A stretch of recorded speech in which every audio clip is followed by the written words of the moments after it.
Kisah Tuan Guru Haji Abdul Ghafur Sumbekeh, Tuan Guru yang dihormati oleh orang Islam Sasak dan Hindu Bali Cakra. Pada masa pemerintahan Raja Mataram Lombok yang ketiga, I Gusti Ngurah Ketut Karangasem yang berkuasa pada tahun 1839 sampai dengan 1869, terdapat seorang Tuan Guru yang begitu dihormati oleh pihak Istana Mataram Lombok. Tidak saja dihormati, Tuan Guru itu juga diangkat sebagai penasihat spiritual Raja Mataram Lombok. Namanya Tuan Guru Abdul Ghafur, seorang ulama yang berasal dari Sumbekeh, Desa Sumbek, Lombok Tengah. Mengutip buku Sejarah Sosial Islam di Lombok tahun 1740 hingga 1935 karya Profesor Jamaluddin, Tuan Guru Abdul Ghafur lahir pada tahun 1754 dari orang tua yang berasal dari Demak. Oleh pengikutnya, ia biasa dipanggil dengan sebutan Syekh Abdul Ghafur. Sedangkan di kalangan keluarga Bali Cakra, ia dikenal sebagai Dukuh Ghafur. Awal mula ia dikenal dan dihormati oleh kalangan keluarga Istana Mataram Lombok adalah saat adik Raja Mataram III yang bernama Anak Agung Gede Ngurah Karangasem bermimpi bulan jatuh ke pangkuannya.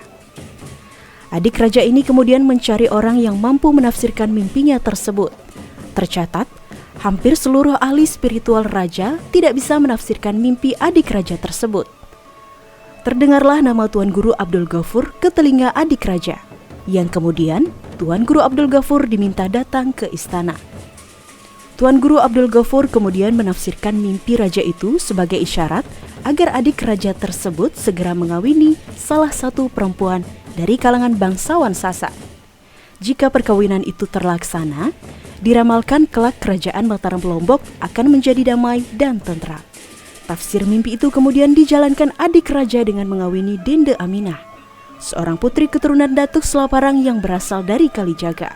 Dan terbukti, kelak saat adik raja ini menjadi Raja Mataram Lombok menggantikan kakaknya yang meninggal, keadaan negeri Lombok tentram dan damai. Atas jasanya itu, Raja Mataram Lombok kemudian memberikannya sebidang tanah dengan luas 40 sikut atau setara dengan 40 hektar. Tidak itu saja, masih menurut keterangan dari Profesor Jamaluddin, oleh Raja Mataram sebagai penghormatan kepada sosoknya, Tuan Guru Abdul Ghafur ini dibuatkan patung di Taman Mayura. Patung itu menyerupai sosok laki-laki bersorban seperti seorang haji, dan keberadaan patung itu masih bisa kita temui sampai sekarang.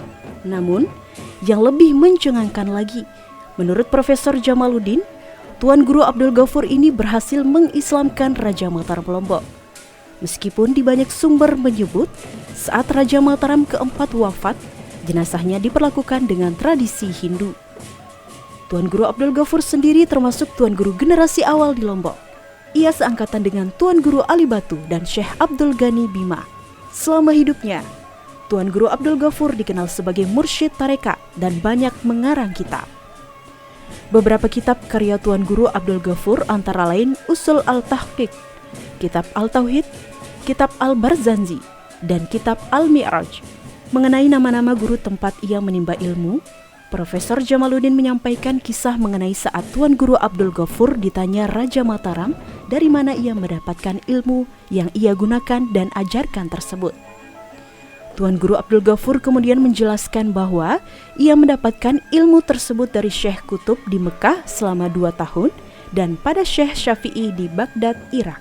Tuan Guru Abdul Ghafur meninggal pada tahun 1904 di usia yang cukup sepuh, yaitu 150 tahun.